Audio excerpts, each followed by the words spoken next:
नमस्कार, आप देख रहे हैं एनबी न्यूज़ 24/7 नीलम बोध के साथ। और साथियों, आज हूं मैं हिमाचल प्रदेश की खूबसूरत वादियों में मनाली। जी हां, मनाली में आने का एक खास उद्देश्य था, मैं आपको अवगत करा दूं। पिछले 5 दिन से लगातार धम्पत संघ की तरफ से यहां पर प्रशिक्षण शिविर का आयोजन किया गया है और उसी कड़ी में कई राज्यों के लोग यहाँ पर उपस्थित हुए हैं। तो उन्हीं से आज जानने का प्रयास करूंगी, जुड़ने का प्रयास करूंगी कि इस शिविर में क्या खास बात रही, क्या कुछ उन्होंने सीखा और यहाँ से जब सीख कर जा रहे हैं तो उस चीज को वो आगे किस तरह से इम्प्लीमेंट करेंगे। तो मेरे साथ में आदरणीय शामू जी हैं, उन्हीं से जुड़ने का प्रयास करूंगी। पहले सर, आपका स्वागत है एनबी न्यूज में। जी आदरणीय सभी लोग को जय भीम, नमो बुद्धाय। आदरणीय शामू जी, जानना चाहूंगी जिस तरह से आप लोग आए तो क्या कुछ यहाँ पर सीखने को मिला जिसको आप सीख कर लोगों को देने का काम करेंगे आगे भी। जी आदरणीय जी, मैं यहाँ पर आकर के बहुत कुछ सीखा, समता सीखा और क्षमा करना सीखा और सहनशील बनने का सीखा और आनापान सती सीखा और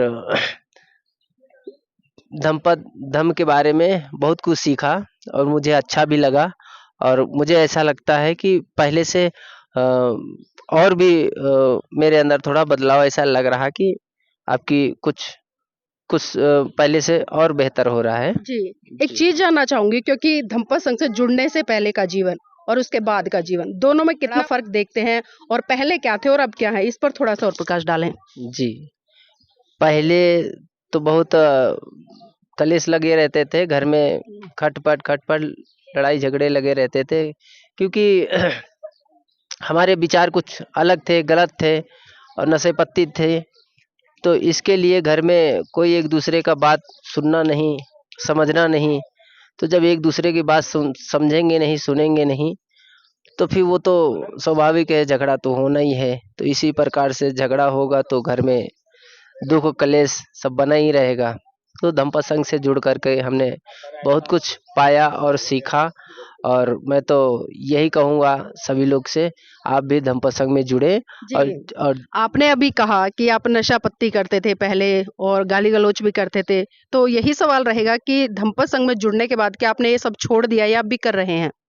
जी, तो मैं यही कहूँगा कि मैं अभी बिल्कुल कोई नशा नहीं करता हूँ और कोई मन में विचार नहीं लाता हूँ गलत, और किसी प्रकार से मैं कोई गलत काम नहीं करता हूँ। प्रयास करता हूँ, झूठ भी नहीं बोलता हूँ, ज़्यादा से ज़्यादा प्रयास करता हूँ सच बोलने का।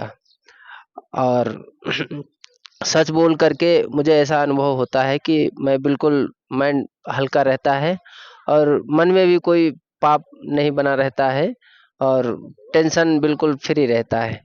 और नशा पत्ती तो कुछ बिल्कुल, धम्पत संघ में आकर के और धम्पत संघ की बहुत बहुत धन्यवाद करता हूँ, बहुत बहुत साधुवाद। जी, चलिए बहुत-बहुत साधुवाद आदरणीय जी हमारे साथ में जुड़ने के लिए। इसी कड़ी में मेरे साथ में आदरणीय एडवोकेट आनंद गौतम जी हैं, उनसे भी जानने का प्रयास करूँगी। एडवोकेट आनंद गौतम जी, आप मनाली आए हैं और ये धम्म प्रशिक्षण शिविर रहा है, तो यहाँ पर क्या कुछ नया सीखा जिससे कि जीवन में कुछ ना कुछ बदलाव की तरफ आप आगे बढ़ेंगे? मनाली कैंप में आकर के बहुत अच्छा लगा और यहाँ बहुत कुछ सीखने को मिला। सबसे बड़ी बात है, जीवन का अनुशासन में बौद्ध धर्म के अनुसार कैसे चलाया जाता है वो सीखने को मिला। बौद्ध धर्म का एक्चुअल मतलब क्या है वो जानने को मिला और अपने रेगुलर जीवन में कैसे उसको अमल में लाया जा सकता है, कैसे जीवन यापन अच्छा किया जा सकता है, कैसे संयम जीवन जिया जा सकता है, ये जानने को मिला और काफ़ी कुछ सीखने को मिला। और कैंप तो अच्छा था ही, तो इसको जीवन में कैसे अमल में लाएंगे आगे वो भी देखेंगे और कोशिश करेंगे जीवन को अच्छा बनाए अपना। जी, जब आप कैंप में आए थे, उससे आने से पहले क्या सोच रहे थे कि क्या कुछ होगा या सिर्फ़ खाली घूमने-फिरने का ही पर्पज़ था? नहीं, पहले तो यही था, 2 दिन क्या कहते हैं धर्म प्रचार करेंगे और उसके बाद अपना घूमेंगे। तो धर्म प्रचार भी हुआ और घूमना भी हुआ, साथ-साथ दोनों काम हो गए, बढ़िया हो गया। जी, चलिए ठीक है, अपना अनुभव साझा करने के लिए बहुत-बहुत साधुवाद हमारे साथ में। और इन खूबसूरत वादियों में वास्तव में अगर धम्म की क्रांति हो जाए, धम्म की वेव चारों तरफ फैल जाए, तो एक बहुत बड़ा परिवर्तन कहीं न कहीं लोगों के बीच में, उनके व्यवहार में देखने को मिलेगा। इसी कड़ी में मेरे साथ में आदरणीय जी भी हैं, उनसे भी जानने का प्रयास करूँगी कि कहाँ से आए हैं और आने का उद्देश्य क्या था? सर, नाम क्या है? देवराम गौतम। देवराम गौतम जी कहाँ से आए हैं? उन्नाव से। यहाँ पर आने का उद्देश्य क्या है? यहाँ पे धम्पत संघ के बारे में पता चला था तो प्रशिक्षण शिविर था, घूमने का भी मन था और प्रशिक्षण में कुछ जानकारी भी लेने का बहुत इच्छुक थे, तो आए तो काफ़ी जानकारी हुई, बहुत अच्छा लगा। क्या कुछ सीखा है अभी तक यहाँ पर आपने? क्योंकि पिछले 5 दिन से लगातार कैडर कैंप रहा है, धमकी भी बातें हुई हैं, तमाम तरह की चर्चाएँ हुए हैं, अनुशासन का बहुत ज़्यादा ध्यान रखा गया है, सुबह जल्दी उठना, रात को मतलब बहुत सारी चीज़ें हैं, तो इस पर थोड़ा-सा अपना अनुभव साझा करें हमारे दर्शकों के साथ में, तो क्या कुछ नया परिवर्तन सीखा है यहाँ पर?